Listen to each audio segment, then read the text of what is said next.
After decades of playing with legends, who are the 6 musicians that Joe Walsh secretly couldn't stand? Joe Walsh, the self-styled clown prince of rock and roll, has never been shy about speaking his mind. Now that he's 77, our video imagines him at last dishing out who really got under his skin. We mix real quotes and feuds with a bit of tongue-in-cheek drama to rank the 6 musicians he hated the most. Our countdown kicks off with Walsh's own old band, the James Gang.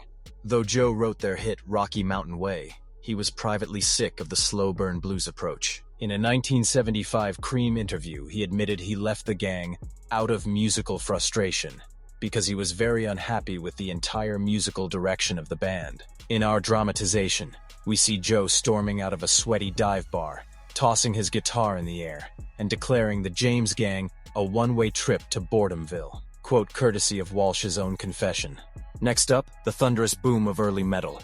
Ironically, Walsh says he was being stereotyped almost into a heavy metal guitarist about 10 years before heavy metal came out, which he flatly didn't like. Picture Joe at a junior high dance, watching teen headbangers thrash and thinking, why can't we just play real blues? In true Walsh fashion, he grouches that heavy metal albums were just loud noise compilations, so riff-hungry fans better watch out, because old Joe was ready to carve up that scene, figuratively, with his own chainsaw of truth.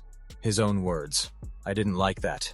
I got extremely frustrated. At number 4 is the modern pop EDM machine. On Daryl Hall's TV show, Walsh railed against today's recipe music, whining that nobody is playing at the same time. It's all been programmed. There's no mojo. He's basically calling out all today's EDM DJs and auto-tuned pop stars as musical scam artists. We picture Walsh scowling at a Vegas EDM fest, muttering, "Who turned this drum machine off?" under his breath. This segment mixes his real rant about adding on virtual instruments with a parody animation, cows dancing under laser lights, to emphasize how detached he finds it. Coming in third is a surprise. Stuart Smith, the young guitarist Joe hired as his stand-in. Yes, a musician he hated. In a 2002 interview, he admitted flat out, "Sometimes I really hate him, 'cause he's really good. He really makes me play." There's a gleeful bit of self-deprecation here.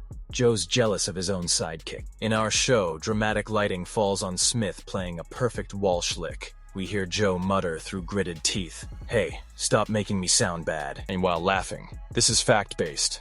Walsh really did jokingly complain that his hotshot sub makes me play better, which he said he hates in mock rivalry. At number 2, we go inside the Eagles camp.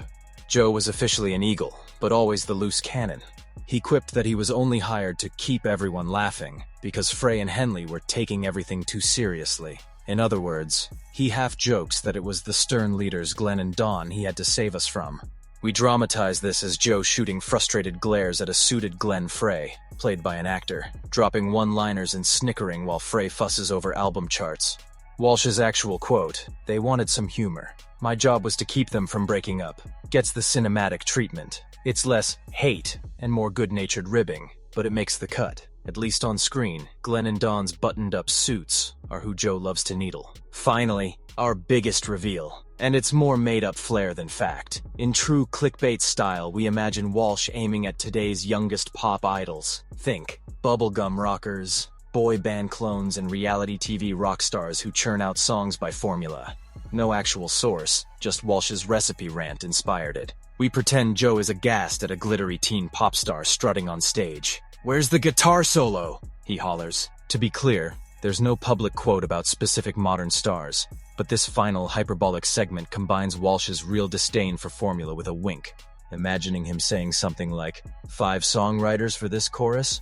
That's a crime against rock." In the end, we switch gears. We show a now humbler Walsh reflecting on his life and lessons learned.